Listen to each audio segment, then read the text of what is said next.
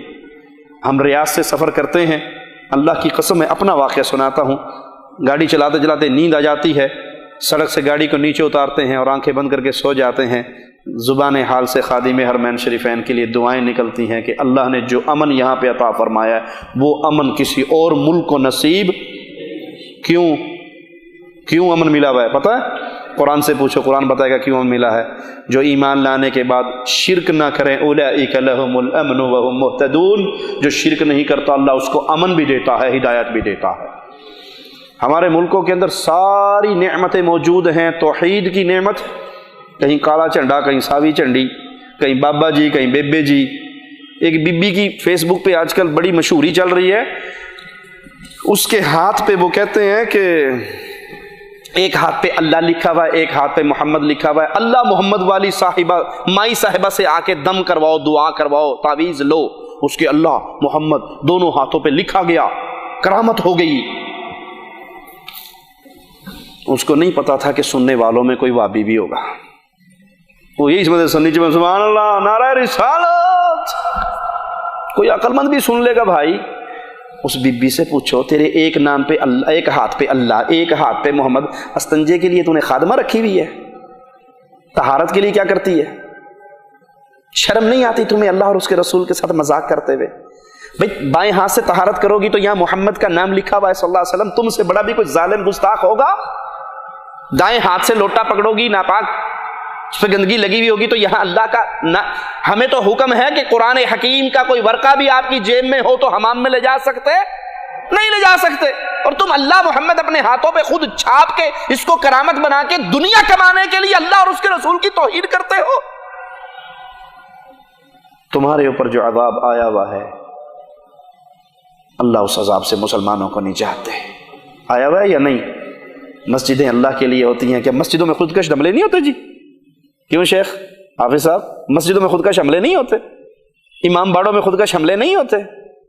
ارے جناز گاہوں پہ خودکش حملے، بندہ مر گیا، 50 بندے اس کا جنازہ پڑھنے کے لیے آ رہے ہیں اور ایک ظالم مجرم آ کے وہاں پہ اپنے آپ کو پھاڑ دیتا ہے، خودکش حملہ کرتا ہے۔ ایک تو مرا ہی مرا تھا جو اس کی دعا کرنے کے لیے آئے تھے، 20 ان میں سے بھی مر گئے۔ اس سے بڑا کوئی عذاب ہوگا؟ یہ عذاب ہے اس لیے کہ تم نے اللہ کی توحید کے اندر شرک کو ملا دیا ہے۔ تم نے پوجنے کے لیے مجھے جیلم کا وہ بوہڑ کا درخت، اس کی ویڈیو میرے پاس موجود ہے، پیر جی کی قبر نہیں ہے، خالی بوہڑ کا درخت ہے، اس کے نیچے بھی چراغ جلے ہوئے اور دھاگے بندھے ہوئے ہیں۔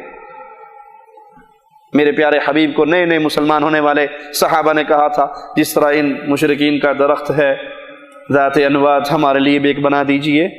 آپ نے کہا تھا یہ ایسے ہی ہے جیسے موسیٰ کی قوم نے کہا تھا ہمارا بھی ایک الہ بنا دیجئے۔ انہوں نے پوجا نہیں تھا اس درخت کو، تم تو بوڑ کے درخت کو پوجتے ہو۔ تو سعودی عرب کے اندر توحید کی وجہ سے امن ہے، اور جو ملک توحید کو غالب کرے گا اللہ اس کو ویسے ویسے امن سے نوازتا جائے گا۔ جس کا اللہ مولا اس کا علی مولا، جس کا علی مولا اس کا پیارے نبی صلی اللہ علیہ وسلم کی صحیح حدیث ہے، جس کا میں مولا اس کا علی مولا، حدیث صحیح ہے۔ جس کے نبی صلی اللہ علیہ وسلم جس کے مولا ہیں، علی بھی اس کا مولا ہے۔ ہم محمد کو بھی مولا مانتے ہیں صلی اللہ علیہ وسلم، سیدنا علی کو بھی مولا مانتے ہیں، لیکن بات پوری سنا کرو، ملنگ کے راستے پہ نہ چلا کرو۔ ملنگ سے کسی نے کہا کہ نماز پڑھیا کر، کہتا پاگل بے وقوف، نماز پڑھا کر، قرآن میں لکھا ہے یا ایھا الذین آمنوا لا تقربوا الصلاۃ، ایمان والو نماز کے نزدیک بھی نہ جانا۔ اس نے کہا آگے تو پڑھو وانتم سکارا، جب نشے میں ہو تب نہ جانا. کہتا ملک تو 24 گھنٹے ٹون ہوندا ہے. آگے تو پڑھو وانتم سکارا، جب نشے میں ہو. کہا اتنی پہ میں عمل کرتا ہوں، باقی پہ تو عمل کر لے. بھائی جس کے نبی مولا اس کے علی مولا، صحیح ہے. کیا معنی اس کا؟ جو محمد سے محبت کرتا ہے وہ علی سے محبت کرے. مولا بمعنی دوست، مولا بمعنی محبوب. پیارے نبی نے فرمایا علی تجھ سے مومن محبت کرے گا، منافق بغض کرے گا. ہم علی سے محبت کرتے ہیں، حسن حسین سے محبت کرتے ہیں، پیارے حبیب سے محبت کرتے ہیں. اگر بمعنی مالک لیتے ہو اللہ مولانا، تو مالک اللہ ہی ہے. محمد کریم کا مالک بھی اللہ ہے، سیدنا علی کا مالک بھی اللہ ہے. بمعنی مالک میں اللہ تنہا و یکتا ہے، اور بمعنی مولا میں اللہ کے نبی نے اور صحابہ کو بھی یہ کہا تھا. تو اس سے مراد دوستی اور محبت ہے، نہ کہ مالک ہونا.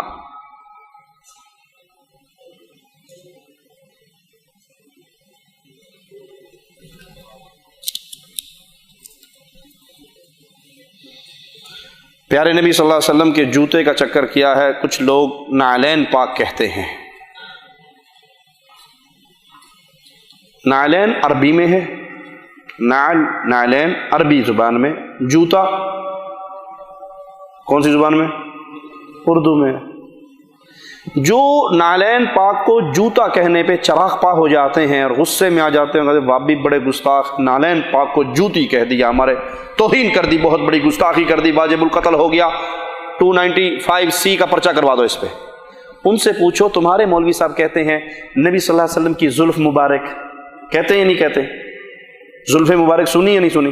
نبی کا پسینہ مبارک کہتے ہیں. اگر آپ کے بالوں کا اردو میں نام لیا جا سکتا ہے، پسینہ اردو میں کہا جا سکتا ہے، دست مبارک فارسی میں کہا جا سکتا ہے، تو نعلین کو جوتا کہتے ہوئے کیا تکلیف ہے؟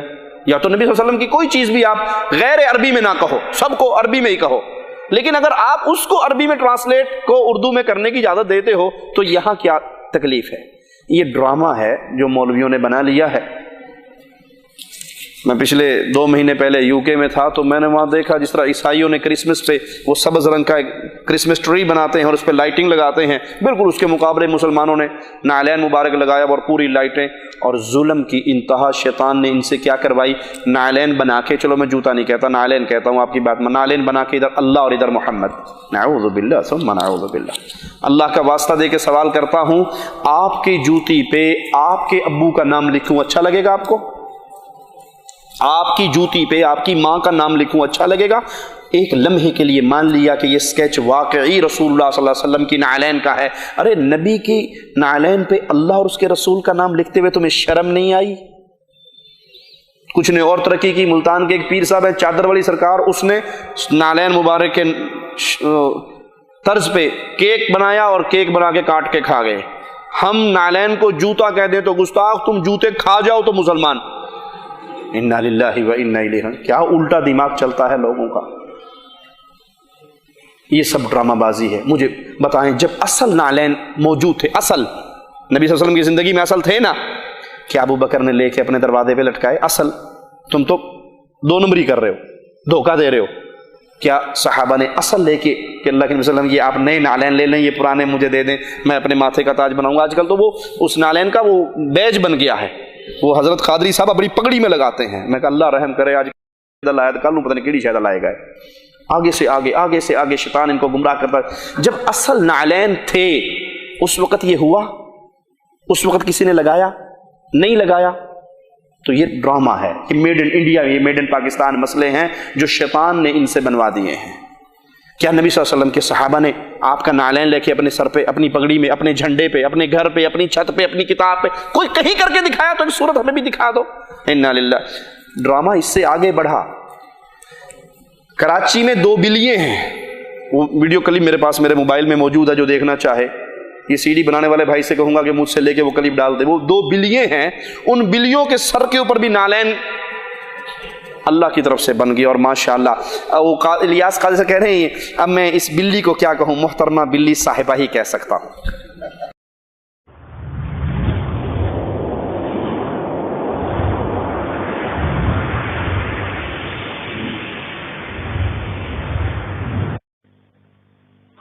ہم نے چاند پر نقشے نالے پاک دیکھا ہے، لیکن یہ بلی کے سر پر نالے پاک کا نقش ظاہر ہے۔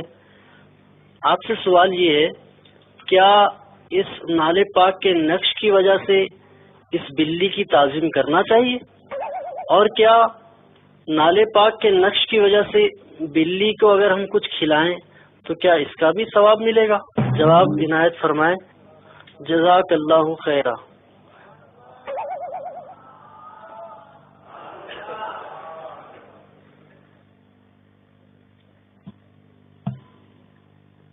یہ بلی کیا کہیں، محترمہ بلی صاحبہ، محترمہ بلی صاحبہ، محترمہ بلی صاحبہ، محترمہ بلی صاحبہ، نالے پاک کا نقش واقعی نالے پاک سے مشابہ اس کے سر پہ نقش ہے، تو بالکل یعنی کہ کافی مشابہت ہے۔ یوں آگے دیکھ لیں ہم،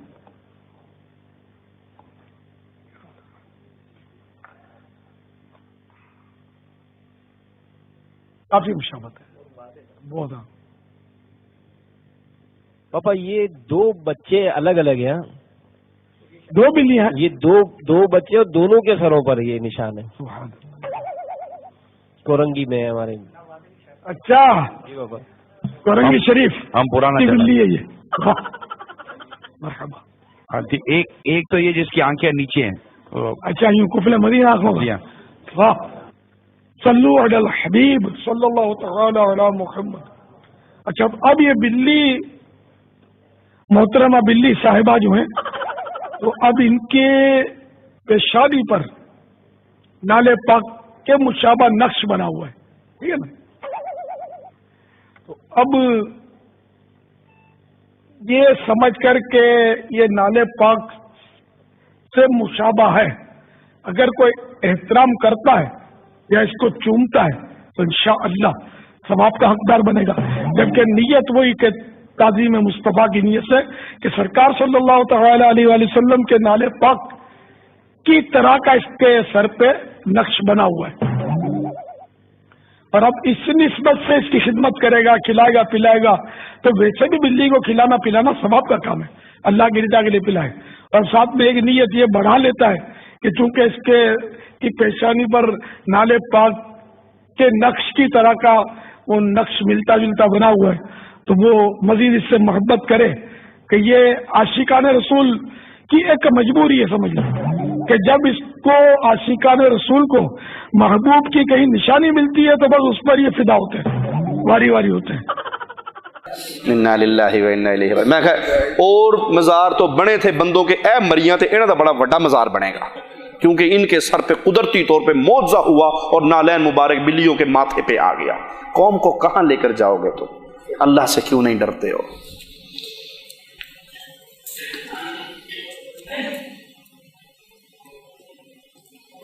میرے ماں باپ پر قرض، اور میری خواہش ہے جو میری زکوٰۃ ہے، میری تنخواہ ہے، وہ جمع کر کے قرض اتاروں، زکوٰۃ وغیرہ نہ کروں، کیا یہ ٹھیک ہے کہ زکوٰۃ سے بہتر ہے میں والدین کا قرض اتاروں؟ آپ کی جو تنخواہ آتی رہے اس کو اتنے حصہ قرض میں دیتے رہو، تو نہ بچے گی تو نہ زکوٰۃ ہوگی۔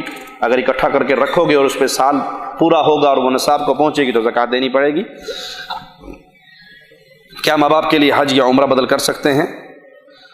اگر ان کے اوپر حج فرض ہے اور وہ بیمار ہیں اور صحت والے نہیں ہیں اور آپ ان کی طرف سے اپنا حج کر لیا ہے تو ان کی طرف سے ادا کر دیں۔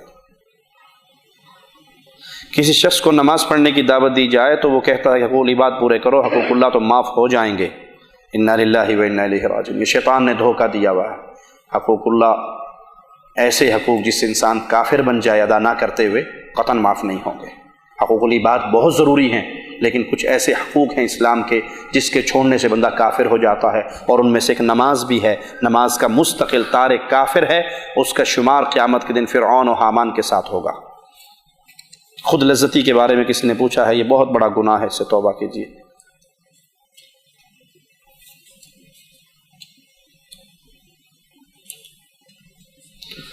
سبحانک اللہم وبحمدک، اشہد ان لا الہ الا انت، استغفرک واتوب الیک۔ جزاکم اللہ خیر۔